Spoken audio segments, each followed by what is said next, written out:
Hello বন্ধুরা, welcome back to my channel Sanjukta's kitchen and blog. আমার রান্নাঘরে তোমাদের সবাইকে আরও একবার স্বাগত জানাই। আজকে অনেকদিন পর আমি তোমাদের সামনে একটা নতুন রেসিপি নিয়ে হাজির হয়ে গেছি। আজকে আমি তৈরি করব ওটসের একটা মজাদার রেসিপি, যেটা আমাদের স্বাস্থ্যের জন্য ভীষণ উপকারী এবং যেটা কন্টিনিউ খেলে আমাদের ওয়েটও অনেকটা লস করবে এবং যা শরীরের জন্য ভীষণ উপকারী। এবং এই রেসিপিটা আজকে তোমাদের সঙ্গে আমি শেয়ার করবো। এই রেসিপিটা আমি বাড়িতে প্রত্যেক দিন বানিয়ে খাই, তাই আজকে ভাবলাম তোমাদের সঙ্গে শেয়ার করি। চলো, প্রথমেই একটা পাত্রে আমি জল দিয়ে গ্যাসের উপরে বসিয়ে দিয়েছি। পরিমাণ মতন জল নিয়েছি এবং এর মধ্যে আমি 3 চামচ মতো ওটস দিয়ে দিয়েছি। এটা আমি নর্মাল ওটস নিয়েছি, তোমরা ধরো রোল্ড ওটসও নিতে পারো। তো এটা নিয়ে ভালো করে আমি এবার এই ওটসটাকে গরম জলের মধ্যে ভালো করে একটু সেদ্ধ করে নেব। 4-5 মিনিট একটু ভালো করে ফুটিয়ে নেবো, যাতে ওটসটা নরম হয়ে যায়। তোমরা চাইলে গরম জলের মধ্যে না দিয়ে তোমরা চাইলে নর্মাল রুম টেম্পারেচারের জলের মধ্যে দিয়েও ওটসটাকে হালকা ভিজিয়ে নিয়েও খেতে পারো।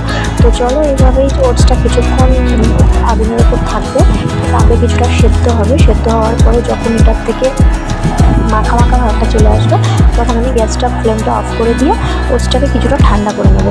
ঠান্ডা করে নিয়ে তারপর আমি বাকি ইনগ্রিডিয়েন্টসগুলো এর মধ্যে মিশিয়ে নেবো। চলো, সাথে থাকো, ভিডিওটা কন্টিনিউ দেখতে থাকো।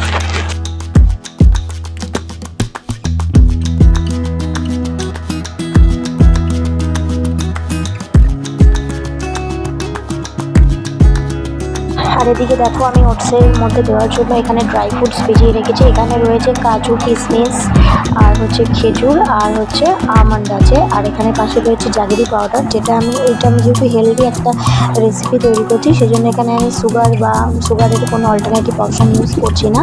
আমি এখানে জাগেরি পাউডার ইউজ করেছি, এটা আখের গুঁড়ো।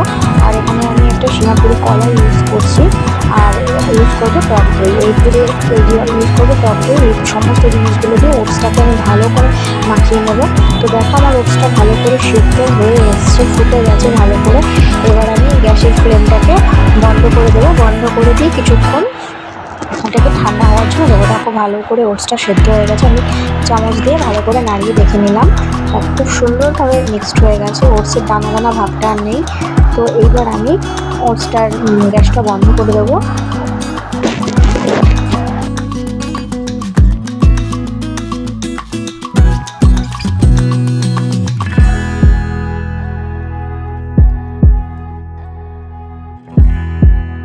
এবার এই ওটসের মধ্যে আমি কলাটা টুকরো টুকরো করে ভেঙে দিয়ে দিলাম। তোমরা চাইলে কোনো কিছু দিয়ে কেটেও পিস করে দিতে পারো, তাহলে দেখতে আরও সুন্দর লাগবে। টুকরো টুকরো করে আমি কলাটা দিয়ে দিলাম। আমি একটা বড় সাইজের কলা নিয়েছি, তোমরা যেরকম পছন্দ করো সেরকম কলা এখানে ইউজ করতে পারো।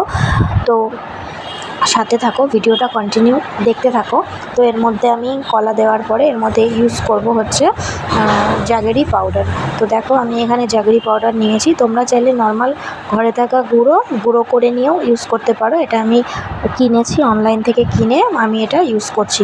তো দেখো, এখানে আমি 2 চামচ মতো জাগেরি পাউডার দিয়ে দিলাম। তোমরা তোমাদের স্বাদ অনুযায়ী যে যতটা মিষ্টি পছন্দ করো সেই অনুযায়ী দেবে। আর এখানে দেখো, আমি ড্রাই ফ্রুটস ধুয়ে রেখে দিয়েছি। তো ড্রাই ফ্রুটসগুলো আমি কুচি করে নিয়েছি, ভালো করে বটি দিয়ে কেটে ছোটো ছোটো করে নিয়েছি, নাহলে খাওয়ার সময় মুখে বাঁধবে, ভালো লাগবে না। তোমরা চাইলে আস্তে আস্তেও দিতে পারো ওটসের মধ্যে। আমি একটু ছোটো করে কেটে নিয়েছি। তো এবার এই ড্রাই ফ্রুটসগুলোকে আমি ওটসের মধ্যে অ্যাড করে দিলাম। ওটসের মধ্যে আমি অ্যাড করে দিলাম। তোমরা বুঝতেই পারছো এই খাবারটা কতটা হেলদি অ্যান্ড টেস্টি হতে চলেছে, যা আমাদের শরীরের জন্য ভীষণ উপকারী। এবং এটা যেমন ওয়েটটাকেও আমাদের কন্ট্রোল করবে এবং আমাদের শরীরের জন্য ভীষণ উপকারী। তো এটা আমি ডেলি সকালে ব্রেকফাস্টে আমি খাই, তো ভাবলাম আজকে তোমাদের সঙ্গে শেয়ার করব। তো এবার আমি ভালো করে মাখিয়ে নিই।